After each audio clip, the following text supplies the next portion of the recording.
Assalamualaikum warahmatullahi wabarakatuh. Saya Indah Permatasari, NIM 2016-070 akan mempresentasikan bab selanjutnya yaitu bukti audit. Bab ini akan menjelaskan tentang asersi audit yang digunakan saat merancang dan melakukan pengujian audit. Asersi audit itu sendiri merupakan tanggung jawab pihak yang bertanggung jawab atas tata kelola untuk memastikan bahwa laporan keuangan disiapkan untuk memberikan pandangan yang benar dan adil tentang entitas dan operasinya. Saat menyiapkan laporan keuangan, manajemen membuat asersi tentang setiap akun dan mengungkapkan terkait dalam catatan.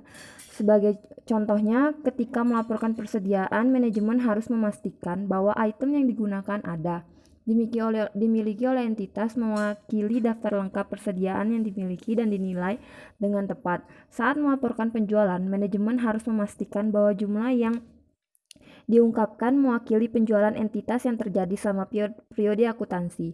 Mereka juga harus memastikan bahwa penjualan dicatat dengan jumlah yang benar, perwakilan mengirim kembali daftar lengkap semua penjualan dan disklasifikasikan dengan benar. Selanjutnya yaitu jenis bukti audit. Bukti audit adalah informasi yang digunakan auditor ketika sampai pada pendapatnya tentang kebenaran dan kewajaran laporan keuangan klien mereka.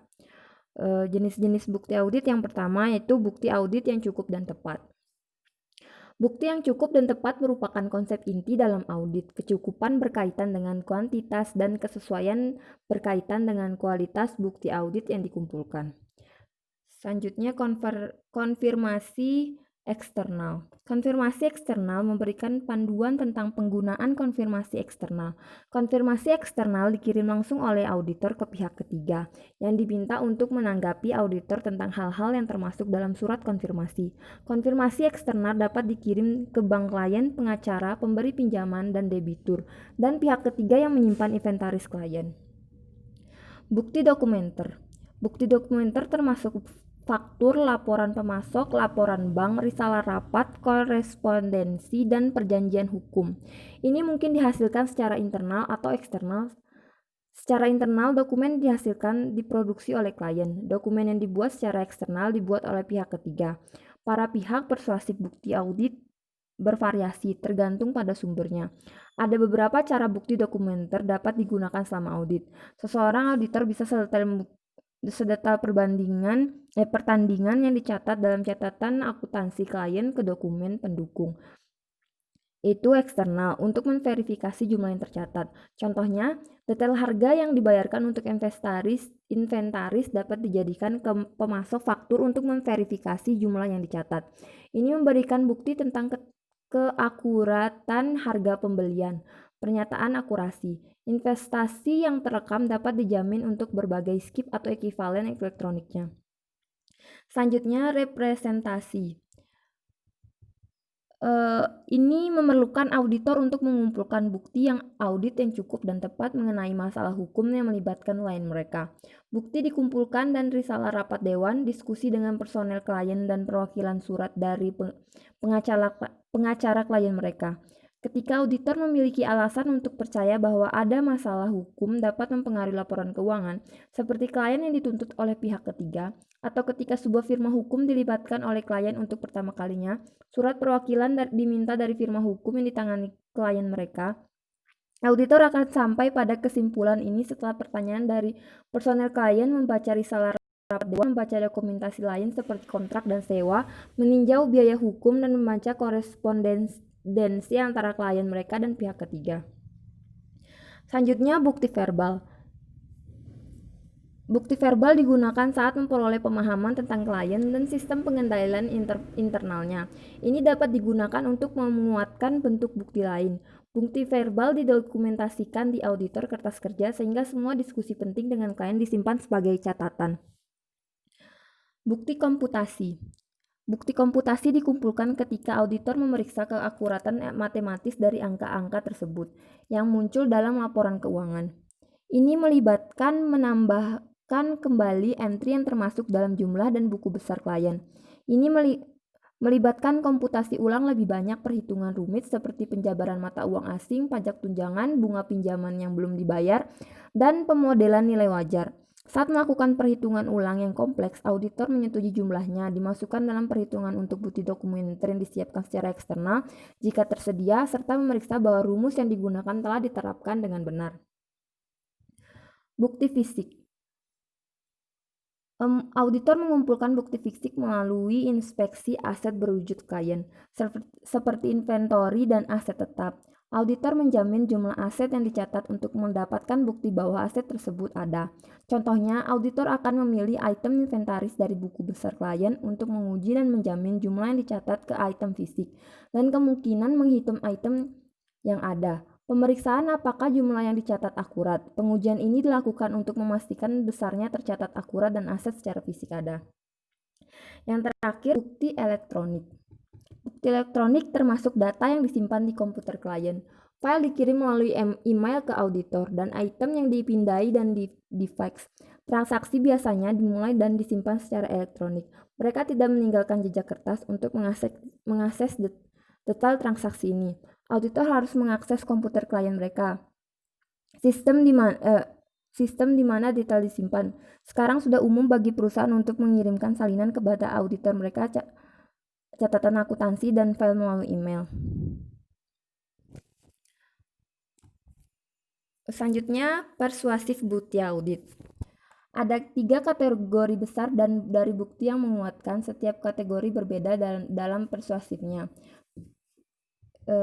Kategori yang pertama yaitu bukti yang dihasilkan secara internal. Bukti internal yang dipegang oleh klien termasuk catatan cek yang dikirim, salinan faktur dan pernyataan yang dikirim ke pelanggan, pesanan pembelian, dokumentasi perusahaan mengenai kebijakan dan prosedur, kontrak, risalah rapat, jurnal, buku besar, saldo percobaan, spreadsheet, lembar kerja, rekonsiliasi, perhitungan, dan perhitungan. Bukti ini dapat disimpan secara elektronik atau dalam bentuk kertas. Dokumen auditor dalam kertas kerja rincian pertemuan mereka dengan manajemen klien dan staf untuk mendapatkan pemahaman tentang bisnis klien dan sistem kontrak internal trust. Bukti yang dihasilkan secara internal adalah yang paling tidak meyakinkan karena hanya dapat digunakan untuk memverifikasi bahwa klien memiliki secara akurat mengubah informasi ini menjadi laporan keuangan. Artinya, saat klien menghasilkan dan menahan bukti ini, ada kemungkinan bukti tersebut dapat dimanipulasi atau dihilangkan. Selanjutnya, kategori yang kedua, bukti yang dibuat secara eksternal yang dipegang oleh klien.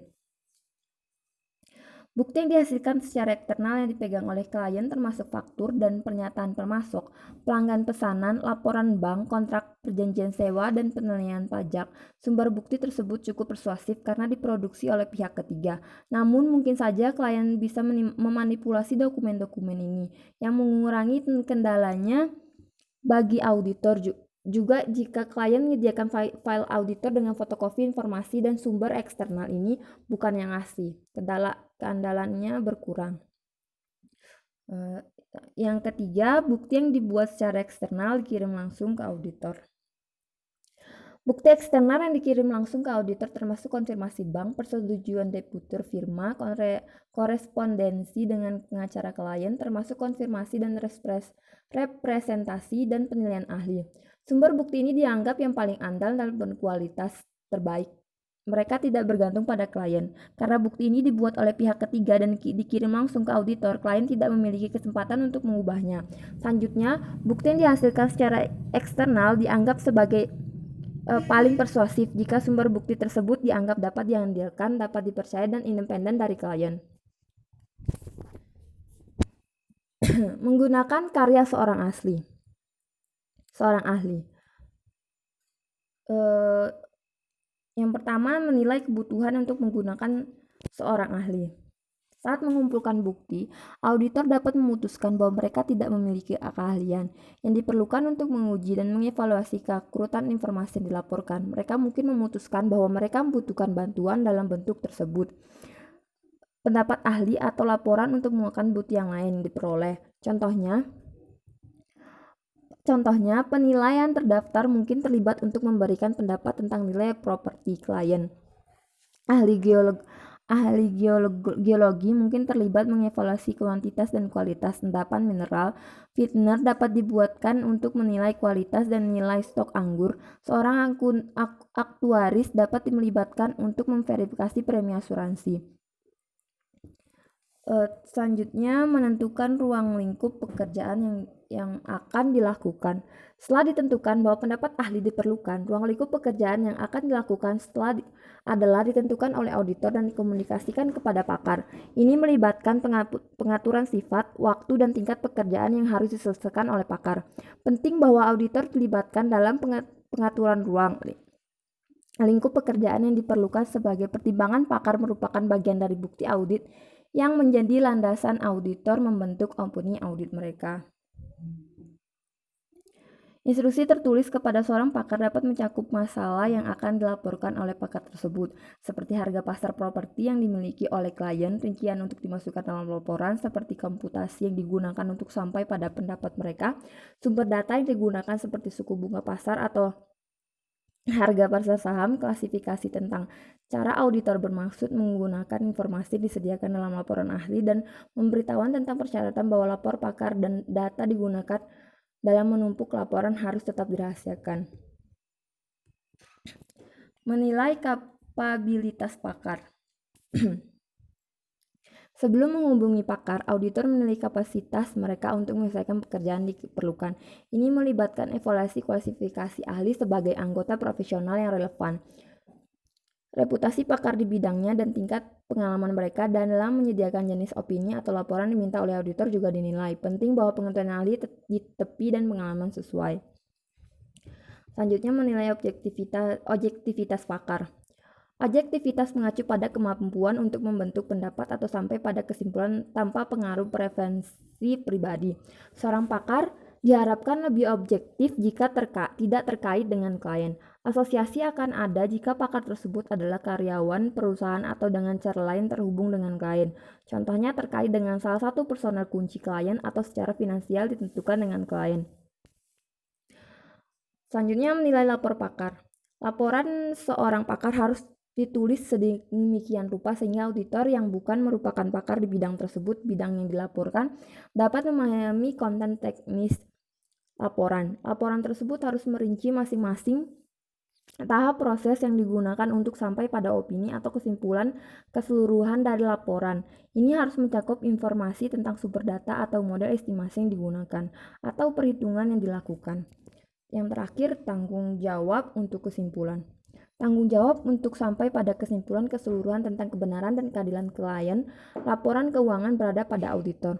Ketika seorang auditor memutuskan untuk menggunakan seorang ahli, tanggung jawab itu tidak dikurangi dengan cara apapun.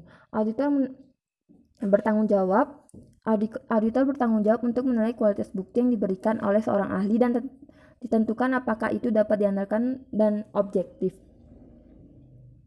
Auditor melakukan ini dengan mengikuti proses yang diuraikan di atas. Mereka akan menentukan kebutuhan akan seorang ahli, ruang lingkup pekerjaan pakar tersebut, dan kompetensi dan objektivitas pakar. Slide selanjutnya menggunakan pekerjaan auditor lain. Auditor yang bertanggung jawab untuk menandatangani laporan audit mungkin perlu mengandalkan bukti DANS yang diperlukan oleh auditor lain untuk komponen tertentu dari laporan keuangan klien ini. Ini terjadi ketika klien beroperasi di sejumlah lokasi, memiliki divisi atau anak perusahaan yang tersebar di seluruh negara atau globe, atau memiliki aset penting di lokasi lain. Saat membuat keputusan penerimaan atau kelanjutan klien, auditor akan mempertimbangkan kapasitas mereka melakukan audit dan proporsi dari laporan keuangan harus mereka andalkan pada auditor lain. Yang terakhir, prosedur pengumpulan bukti. Prosedur pengumpulan bukti yang dijelaskan dalam bagian ini dilakukan pada berbagai tahap audit. Saat menilai risiko, memperoleh pemahaman tentang klien, sistem pengendalian internal, pengujian pengendalian tersebut, melakukan pengujian substansif rinci, dan menggambarkan kesimpulan akhir. Sekian dari presentasi saya. Assalamualaikum warahmatullahi wabarakatuh.